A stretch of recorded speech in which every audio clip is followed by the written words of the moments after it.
memalukan di dalam negeri, terutama pada generasi berikutnya, dan di luar negeri jadi bahan olok-olokan.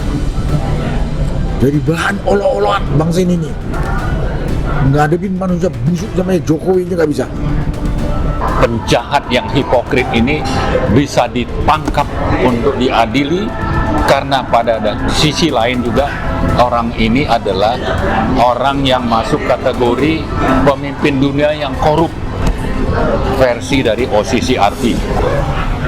Assalamualaikum warahmatullahi wabarakatuh. Waalaikumsalam. Kita ada di kawasan DPR di Senayan tepatnya. Kita menghadiri orasi terbuka yang dilakukan oleh para aktivis dalam memperingati 1 tahun geruduk Jogja dan Solo. Jogja ke UGM, Solo ke rumah Jokowi, yaitu untuk menggugat atau meminta ditunjukkannya kembali atau ditunjukkan ijazah Jokowi yang diduga oleh masyarakat dan para peneliti dan para ilmuwan adalah palsu. Saya bersama 3 orang tokoh yang tadi ikut berorasi di depan DPR dan mendukung para aktivis tadi menggelar acara itu, dan tentunya para orator ini juga mendukung supaya terus sampai ditunjukkan atau dibuktikan atau ditunjukkan keaslian atau ijazahnya Jokowi. Apabila tidak, maka ini terus akan diperingatin terus, karena ini adalah bahaya yang bisa dikatakan bahaya yang terus-menerus untuk negeri ini. Saya ada Pak Marwan yang tadi ikut berorasi. Kami mohon Pak Marwan untuk memberikan sedikit apa yang disampaikan Pak Marwan tadi di depan DPR. Silakan Pak Marwan. Ya, terima kasih. Assalamualaikum warahmatullahi wabarakatuh. Waalaikumsalam. Intinya kita menyambut baik dan terus mendorong dilakukannya advokasi agar masalah ijazah palsu Jokowi itu akhirnya ada akhir yang sifatnya itu sesuai dengan kaidah-kaidah hukum. Itulah yang terus kita suarakan, karena itu tadi kita menghadiri ulang tahun geruduk Jogja Solo tadi yang disebutkan tanggal 15 dan 16 April 2025 yang lalu. Faktanya memang bahwa mayoritas aktivis atau rakyat Indonesia sebetulnya meyakini ijazah Jokowi itu palsu. Cuma bagaimana membuktikannya, maka kita hanya bisa melakukan lewat proses hukum. Yang jadi masalah adalah melalui proses hukum itu kita lakukan lewat Polri. Polri ternyata lebih melindungi Jokowi. Kita bersuara supaya Presiden itu bersikap terutama mengendalikan Polri dan Kejaksaan. Ternyata Presiden juga menyatakan hidup Jokowi. Lalu kita berharap DPR ini kelihatannya lebih banyak tersandra atau punya kepentingan politik yang lain dibanding menegakkan hukum dan menjaga martabat bangsa lewat penuntasan kasus ijazah palsu ini. Nah, karena itulah 3 lembaga atau cabang kekuasaan, termasuk tadi kita bicara tentang bahwa pengadilan pun tidak pernah akhirnya memproses tuntutan dari lebih dari 10 tuntutan, apakah itu pidana atau perdata, termasuk yang terakhir itu adalah citizen lawsuit, ya, yang dari semua tuntutan ini berujung pada penolakan untuk memproses pembuktian ijazah, ya, sehingga yang selalu di apa namanya di NU. bukan, Jokowi itu yang selalu menjadi tantangan Jokowi ya, menantang-nantang bahwa nanti ijazah itu akan saya tunjukkan kalau ada proses peradilan.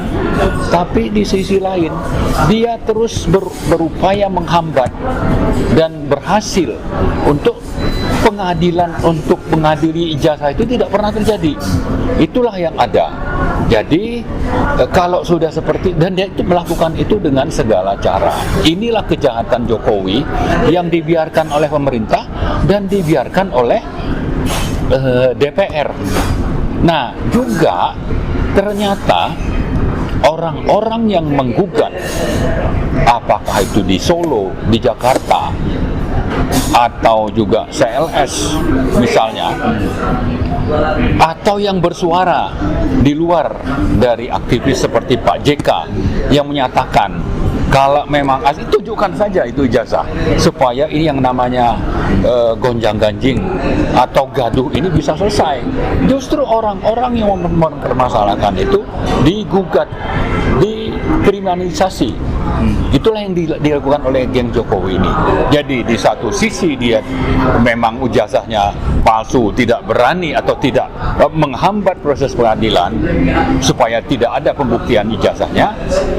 Di sisi lain dia justru menggugat orang-orang yang mempermasalahkan ini ke Polda, sehingga orang-orang ini ada yang memang sudah dihukum 6 tahun penjara dan ada yang dalam proses seperti yang dialami oleh Mas Roy, Dr. Tifa, kemudian Bu Kurnia, Pak Rizal Fadila, dan Rustam Effendi. Ini sedikit lagi bisa diproses. Apalagi kalau Prabowo membiarkan ini dilakukan oleh polisi. Dan kelihatannya ini akan terlaksana ini. Nah, karena itu dengan fakta lapangan seperti ini, saya kira kalau akhirnya DPR diam saja, Prabowo juga membela Jokowi, sudah waktunya rakyat untuk bangkit, ya, bangkit untuk melawan supaya akhirnya penjahat yang hipokrit ini bisa ditangkap untuk diadili. Karena pada sisi lain juga orang ini adalah orang yang masuk kategori pemimpin dunia yang korup versi dari OCCRT, ya, nomor 2 terkorup di dunia, ya. Jadi itu saya kira yang saya sampaikan, dan itu juga saya sudah uraikan tadi sedikit banyak pada orasi di depan gedung DPR. Terima kasih. Assalamualaikum warahmatullahi wabarakatuh. Pak Narko, salah satunya Pak Marwan tadi menyebutkan tidak ada keseriusan atau tidak ada keadilan para aparat itu dalam menegakkan untuk pembuktian atau proses-proses ijazah ini, cenderung nampaknya segera menutupi. Bagaimana menurut Pak Narko dan apa tadi? Assalamualaikum warahmatullahi wabarakatuh. Waalaikumsalam. Terima kasih Om Lim. Tadi siang saya mengikuti unjuk rasa yang diselenggarakan oleh banyak kelompok masyarakat yang dikoordinir oleh salah satu kelompok yang menamakan dirinya Aliansi Rakyat Menggugat. Intinya memperingati 1 tahun upaya untuk membongkar kepalsuan ijazahnya Jokowi. Saya dengan teman-teman yang mengikuti proses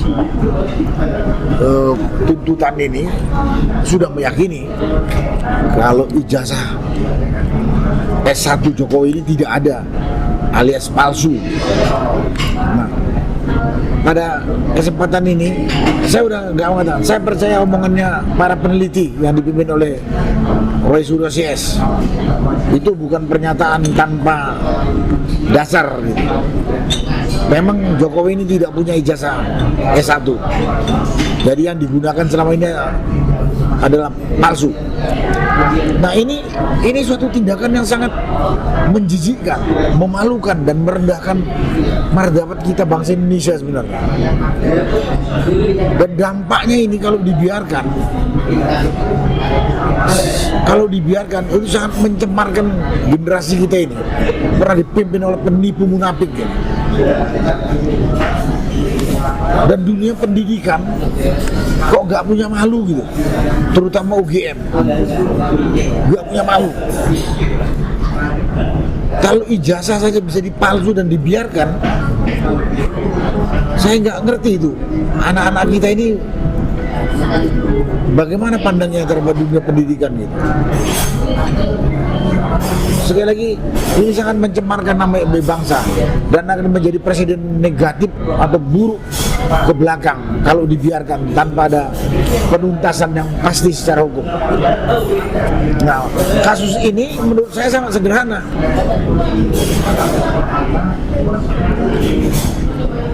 Sangat sederhana. Orang cuma membongkar kepalsuan ijazah seorang bekas pejabat pemerintah yang kebetulan pernah jadi wali kota, gubernur, dan presiden. Memang kalau ini terbongkar banyak sekali yang akan malu, banyak. Karena itulah yang bersangkutan dalam hal ini Jokowi sejak awal berkuasa dia sudah menyiapkan pertahanan diri, menyiapkan segala daya, segala kekuatan untuk menutup kepalsuan atau kebusukan ini. Di samping menyiapkan anggaran, dia menyiapkan orang-orang untuk melindunginya.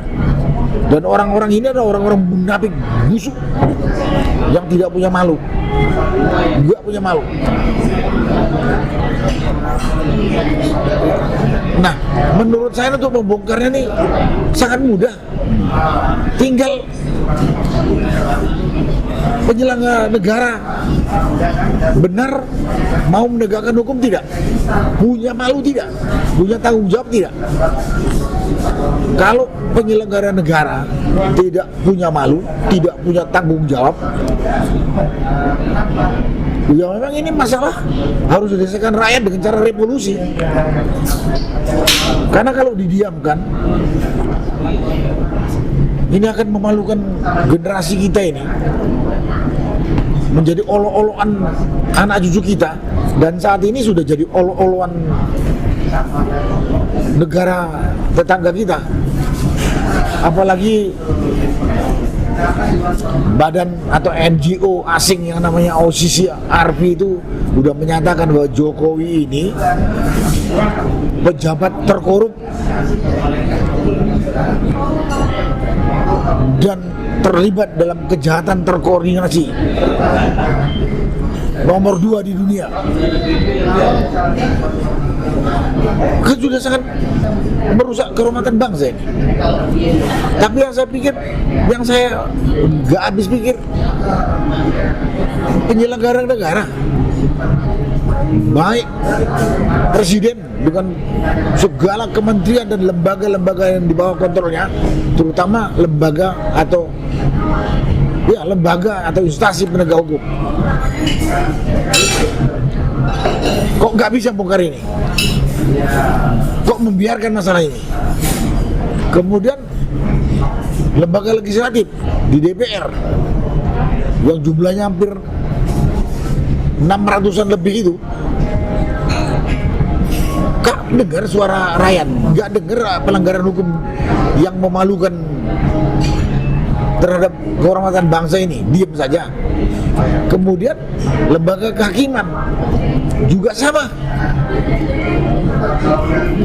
Itulah hebatnya negara Republik Indonesia ini.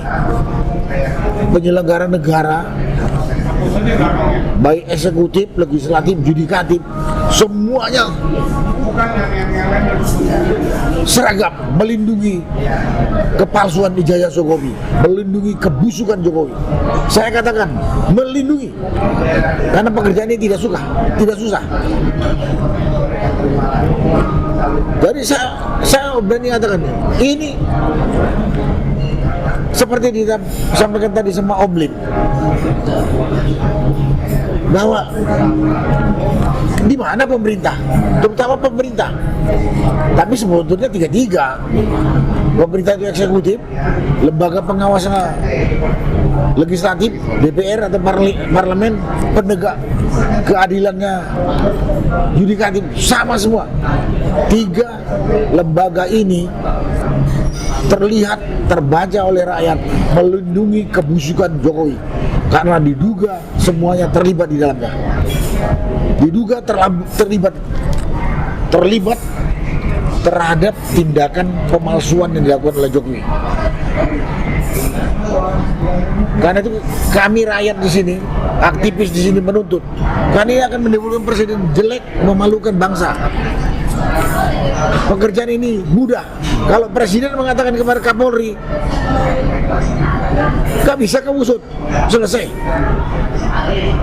Saya tahu tuh polisi tuh nyari semut di lubang aja bisa tahu kok dia. Nyari Jokowi gak bisa. Kan ini penipuan.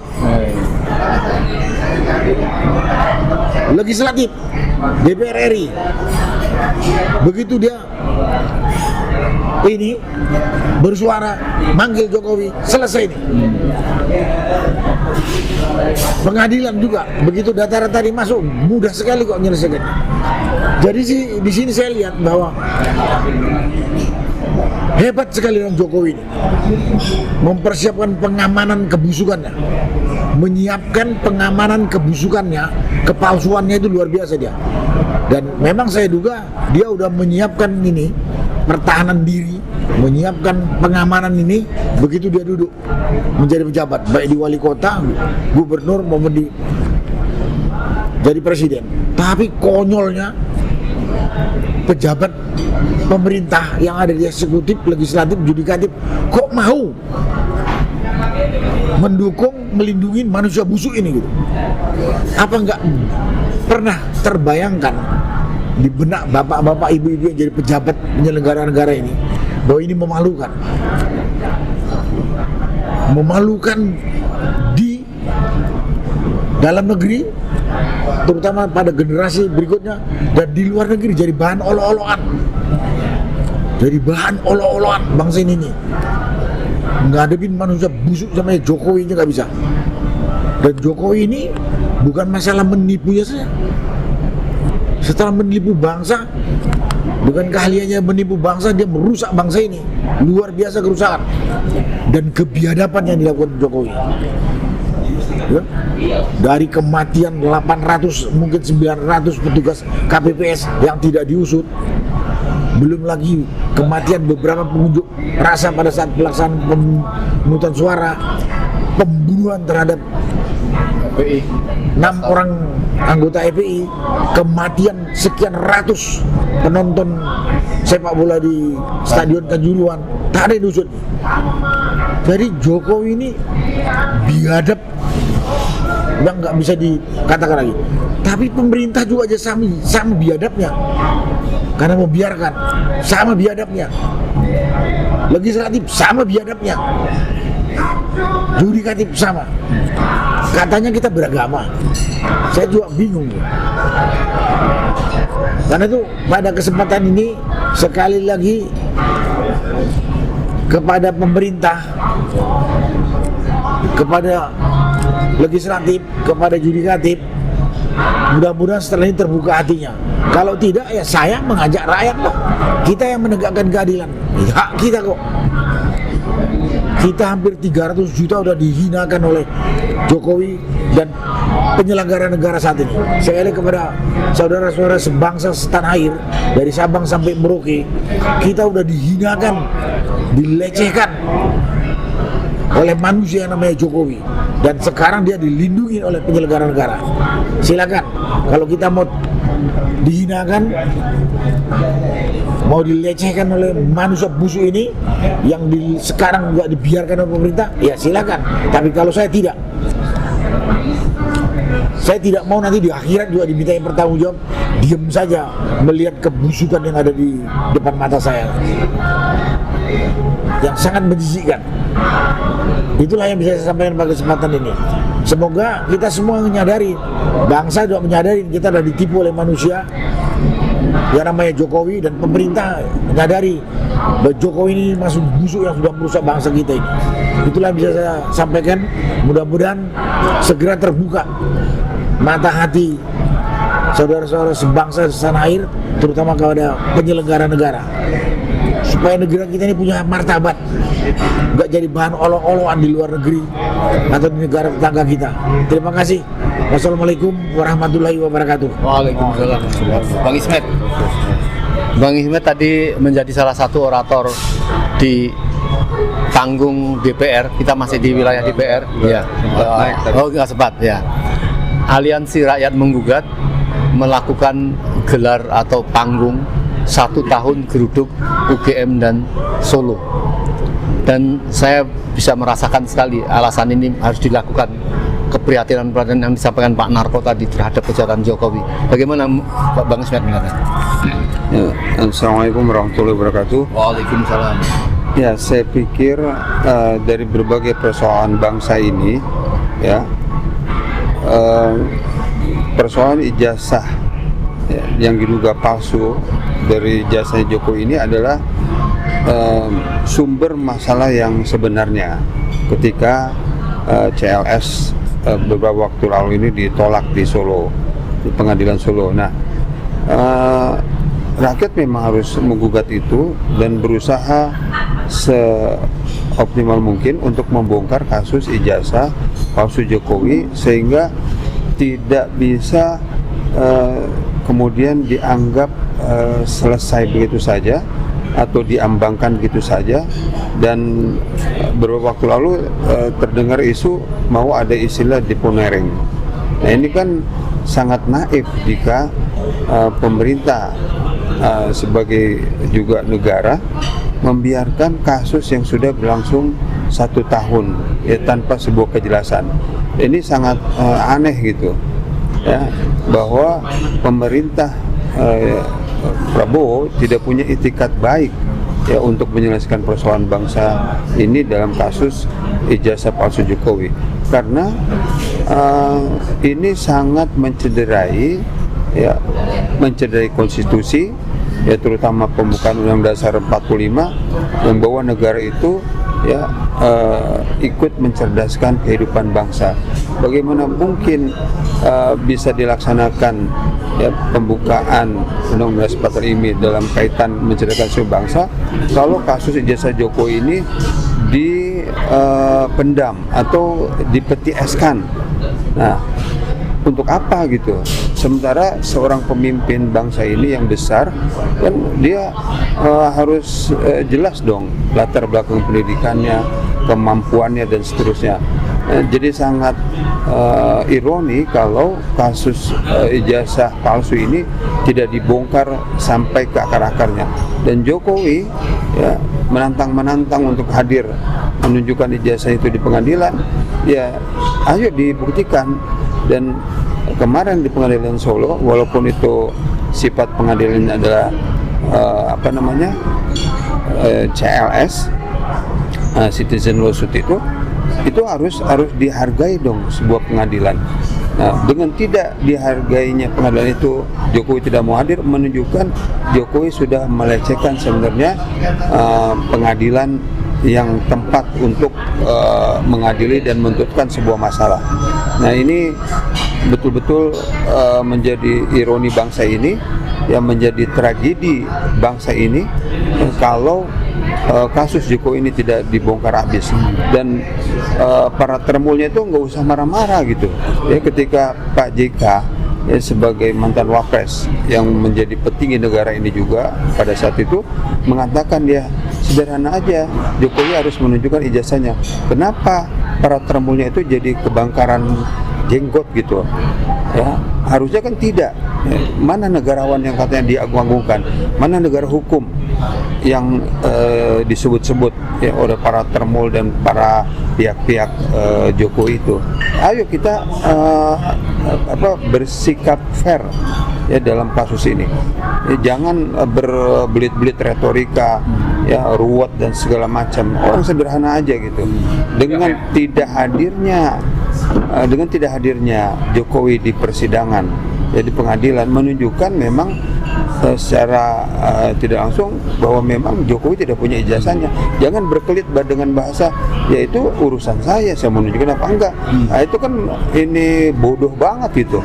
Ya, jadi sekali lagi rakyat harus betul-betul melek, harus merasa bahwa sebagai bangsa kita direndahkan serendah-rendahnya, ya, dan dilecehkan seleceh-lecehnya oleh seorang Jokowi terhadap sekian ratus juta bangsa Indonesia ini. Demikian. Assalamualaikum warahmatullahi wabarakatuh. Baik, saudara sekalian, kita sudah meminta komentar pada para senior yang menghadiri geruduk 1 tahun UGM dan Rumah Joko, dan memang sangat beralasannya, apalagi yang disampaikan dari Pak Narko tadi, bagaimana keprihatinannya menunjukkan